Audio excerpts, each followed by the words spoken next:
ఈ రోజే డౌన్లోడ్ చేయండి. మీ ఫేవరెట్ షోస్ చూడండి. రేయ్, దీని గురించి చాలా జాగ్రత్తగా ఉండాలి మనం.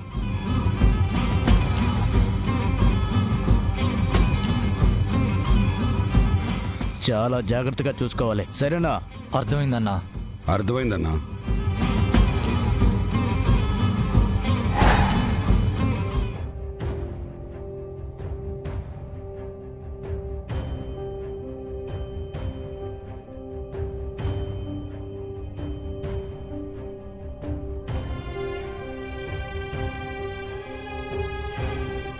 లక్ష్మి, ఎక్కడున్నావు? ఏమైపోయావు? నీ గురించి ఏమీ తెలియటం లేదు.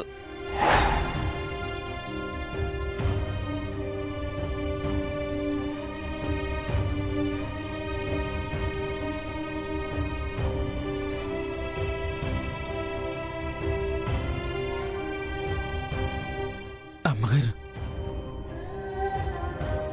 ఆ దేవుడికి హృదయం అనేదే లేదమ్మా.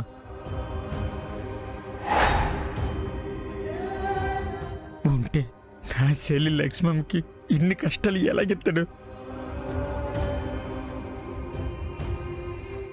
లక్ష్మమ్మను ఎవ్వరూ లేని నాకు, ఆ పైవాడు నాకు చెల్లినిచ్చాడు. నా అనుకునేవారు ఉన్నారనే లోపు లక్ష్మమ్మను దూరం చేసి నన్ను అనాథం చేసేత్రేమోనని చాలా భయంగా ఉందమ్మా.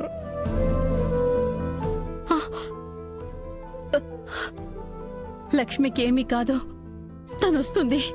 లక్ష్మమ్మ రాకపోతే నా చెల్లికేటనైతే నేనింకా దేవుడిని నమ్మనమ్మా.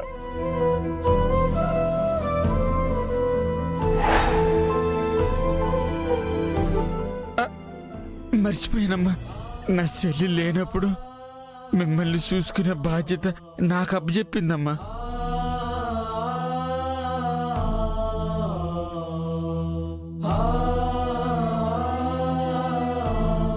ఈ టాబ్లెట్ వేసుకుంటామ్మా. తర్వాత వేసుకుంటాలేరా పండు? తర్వాత అంటే ఇంకెప్పుడు వేసుకుంటావు?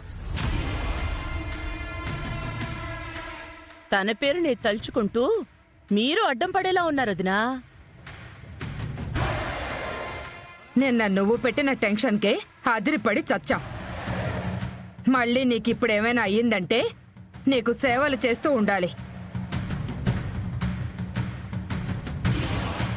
కాసేపు ఆగిన తర్వాత టాబ్లెట్ వేసుకుంటానులే అత్తయ్య. అయినా పని మనిషి కోసం బెంగ పెట్టుకోవడం ఏంటి? మీ ప్రేమలాపి సొంత వాళ్ళ మీద పెట్టుకోండి, పని వాళ్ళ మీద కాదు. దానికే ఆ లక్ష్మి ఎక్కడో చక్కగా బాగానే ఉండుంటుంది. దానికోసం విహారీ నువ్వు కంగారు తగ్గించుకుంటే చాలా మంచిది.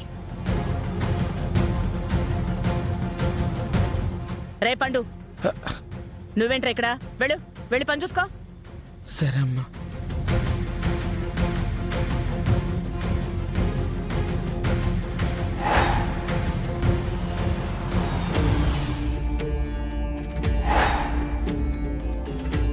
పోచమ్మా,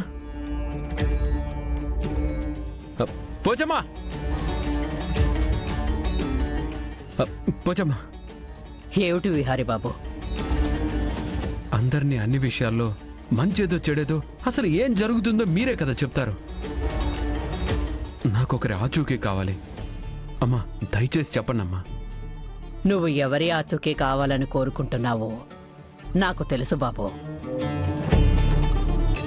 లక్ష్మి మీకు కనపడడం లేదు కదా, తన గురించే కదా మీ ఆలోచన. తన జాడ కోసం తీవ్రంగా వెతుకుతున్నారు.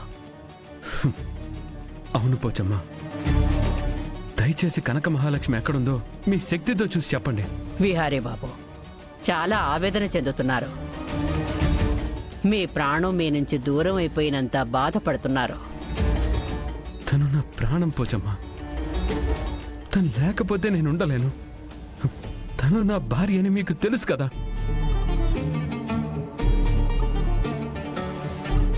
మీ శక్తితో మా బంధాన్ని తెలుసుకున్నారు. అలానే మీ శక్తితో తను ఎక్కడుందో కూడా తెలుసుకోండి పోచమ్మా. దైవశక్తికే ఆ శక్తి ఉంది, నాకంత శక్తి లేదు. పోచమ్మా మీకు ఏం కావాలన్నా ఇస్తాను. దయచేసి లక్ష్మి ఎక్కడుందో తన గురించి చెప్పండి.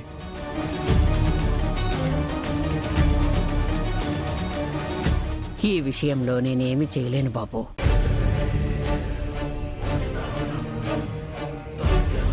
పోనీ ఏం చేస్తే కనక మహాలక్ష్మి జాడ తెలుస్తుందో చెప్పండమ్మా. అది ఎంత కఠినమైన పరీక్ష అయినా అది నేను భరిస్తాను. నా ప్రాణాలు పణంగా పెట్టైనా నేను నా కనకాన్ని కాపాడుకుంటాను. దయచేసి నా కనకానికి నాకు దారి చూపించండి.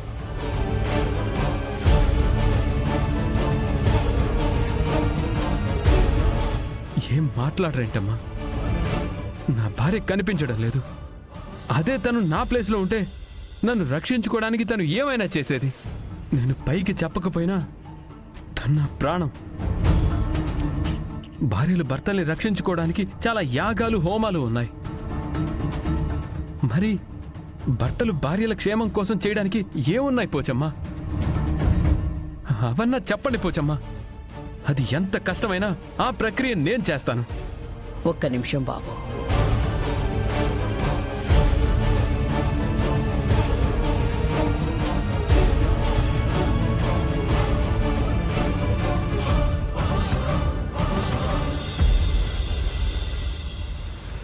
చెప్పండమ్మా, ఏం చేయాలో చెప్పండి. బాబు, నిన్ను ఈ కఠినమైన సమయం నుంచి బయటపడేసి నీ భార్యని కాపాడే ఒకే ఒక్క మార్గం ఉంది. ఏంటది? చెప్పండి పోచమ్మా. నీ భార్యని రక్షించి నీ దగ్గరికి నీ భార్యని చేర్చే మార్గం ఒక్కటే, శివారాధన. ఆ అర్ధనారీశ్వరుణ్ణి ప్రసన్నం చేసుకోగలిగితే నీ అర్ధాంగిని కాపాడుకోగలవు. ఏం చేయాలో చెప్పండి పోచమ్మా, అది నేను చేస్తాను. మోకాళ్ల మీద శివాలయం మెట్లెక్కి శివయ్య దర్శనం చేసుకుని 108 కావళ్ల నీళ్లతో శివయ్యకి అభిషేకం చేస్తే ఖచ్చితంగా ఆ ఈశ్వరుడు నిన్ను నీ లక్ష్మిని కలుపుతారు.